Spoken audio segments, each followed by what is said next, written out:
C'est l'une des matières premières les plus produites et les plus transformées du Bénin, avec 345 000 tonnes produites par an.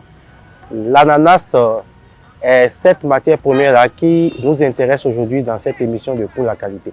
Vous êtes nombreux à m'avoir appelé pour me dire que vous rencontrez des difficultés au cours de la transformation de l'ananas en jus. Donc, lorsqu'on prend cette filière-là, la chaîne de valeur production du jus est celle qui me dérange le plus. Quelles sont les difficultés que vous avez?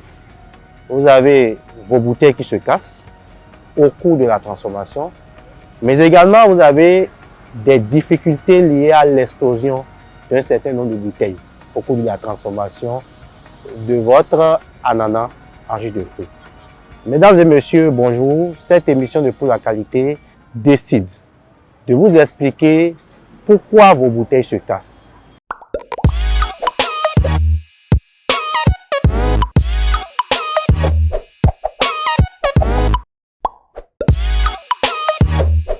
Vos bouteilles se cassent pour deux raisons principales. La première, c'est surtout au cours de la partie où vous fermez ces bouteilles avec les capsules en utilisant un appareil que nous appelons la capsuleuse.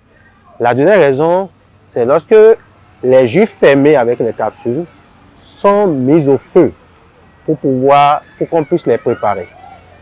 Pour ces deux principales raisons, nous avons deux astuces à vous proposer. La première, lorsque vous décidez de fermer vos bouteilles de jus avec les capsules, vous devez vous rassurer que la tête de la bouteille avec la capsule dessus, ainsi que votre capsuleuse au repos, qui a un minimum de distance qui ne dépasse pas 2 mm.